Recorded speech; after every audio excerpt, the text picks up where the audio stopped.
Being generous with her food on set. Ultimate sharer.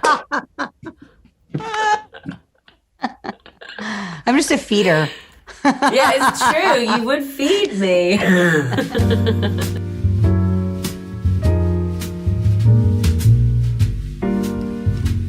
Florence and I first met in a rehearsal space. There was so much build up to the day that we were going to have a rehearsal and the day that we were going to meet each other. I actually had just got off a flight 2 hours previous. There was no time in the day for me to have showered in my trailer. So I remember just sitting there going, oh my God, I'm going to meet Scarlett Johansson and I'm smelly. Great. Fantastic. I was a little nervous because I was kind of geeked out. Charlotte and I have been geeking out. Let me tell my story. Sorry, I just can't believe that you geeked out. It's about you, my friend. I was a little intimidated, really, because you were very grounded and in yourself and there to do the work and everything. And I was like, everybody was like, okay, you ready to go over and meet Scarlett? And I was like, yes. Oh no, there is so much pressure and what am I going to say? And then we ended up tickling each other in a trust exercise. And yeah, it was all good.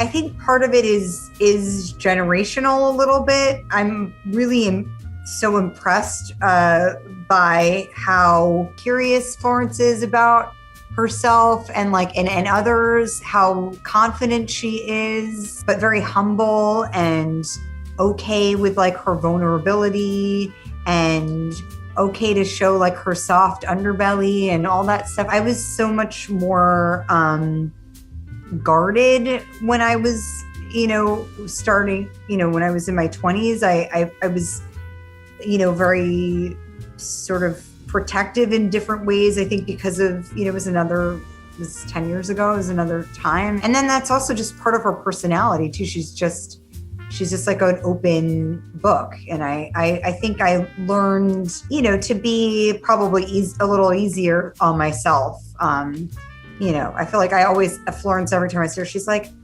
don't say that. That's not true. She's always she's like, don't say that about yourself. That's not true, whatever. Number one thing that I was just so impressed and excited to join in with was the fun that Scarlett had on these big sequences.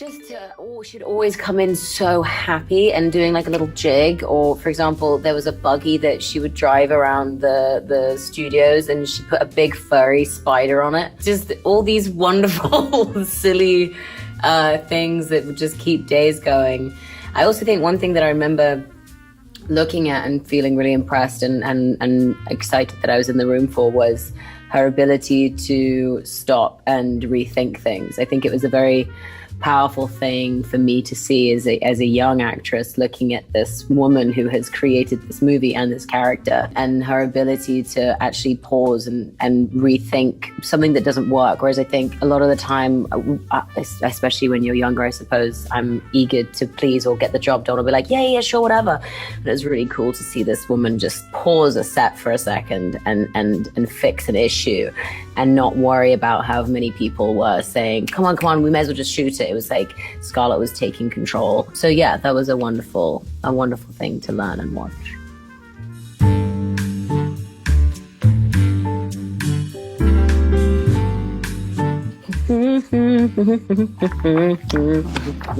Oh God, there's just way too many. I'm doing it in capitals because I mean it the most. I think I spelt a word wrong, but here we go. I got beautiful rosy cheeks when she laughs. Mine says, you have a smile that lights up the room. Oh, stop it. Look at those rosy cheeks. See what I'm saying? Look what happens to her cheeks when she laughs. They go all up here and rosy. Being generous with her food on set. Ultimate sharer. I'm just a feeder. Yeah, it's true. You would feed me. It's because I was like, you're eating the same salad? Florence has a crazy salad that she's obsessed with, that she makes it every day. I just loved making salads, and Scarlett was like, here, have some of this garlic gazpacho before we do a scene that's so close that maybe instead of acting tears, you can just smell each other's breath. Well, I didn't want to be the only one. That was actually just selfish for me because I didn't want to Right. be the only person with garlic breath. Mine Right. says, "You're a wonderful listener. That's a real gift for those around you."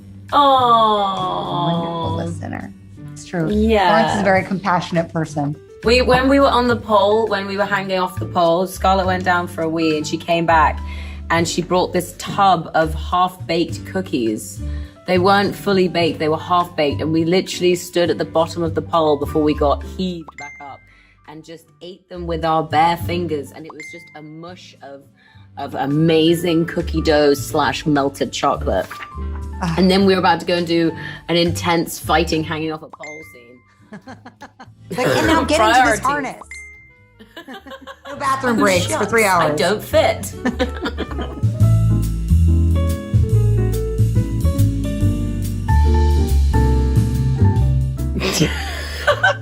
Okay, excuse the face. You kind of look like an evil doll in mine. Oh, great. You know, like real life. Great. This is awful. Your hand.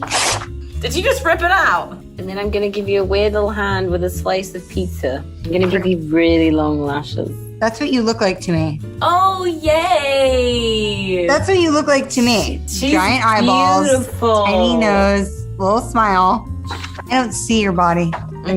just see your beautiful smile. That's well, I'll show this camera first. I actually gave you like a piece So of pizza. good.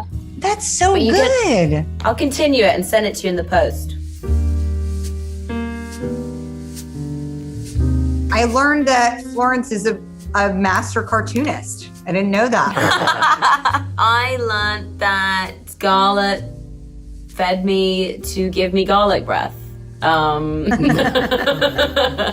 learned a lot of things actually from Scarlett today. I didn't know how much she watched of me, and it's been really lovely to hear that she actually saw everything, and that all the things that I remembered as such massive moments in my memory of Black Widow filming was the same for her, and that's really cool. Our shared experience. Yeah. Thanks, Glamour, for putting our Glamour. friendship to the test.